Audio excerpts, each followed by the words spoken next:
দেশে যখন নির্বাচনী হাওয়া ও ভোট পরবর্তী সংস্কার নিয়ে গুঞ্জন, তখন জাতীয় প্রেস ক্লাবে কূটনৈতিক প্রতিবেদকদের সংগঠন ডিকেবের আয়োজনে সাংবাদিকদের মুখোমুখি হন ঢাকায় নিযুক্ত জার্মান রাষ্ট্রদূত doctor Rudiger লোর্স।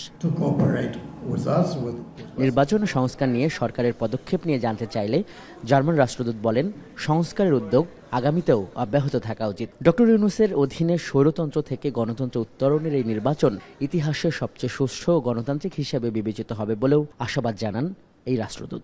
We very much support the whole process led by Professor Yunus to the elections in February.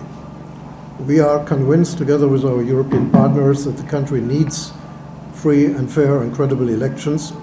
Bangladesh, a country that returns from autocracy to democracy, that has an impact all over Asia, and not only in Asia, but really in the world. মানবতাবিরোধী অপরাধে দণ্ডিত শেখ হাসিনার রায় নিয়ে রাষ্ট্রদূত বলেন, ইউরোপীয় ইউনিয়নের মতোই জার্মানিও মৃত্যুদণ্ড সমর্থন করে না। তবে অতীতে যারাই ক্ষমতার অপব্যবহার করেছে, সুশাসন নিশ্চিতে তাদের বিচার জরুরি বলেন তিনি।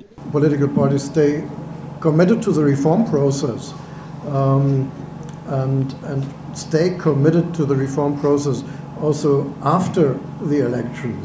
I see that the July Charter and the whole process as an attempt really to have a clear commitment, whoever governs, to continue this reform process.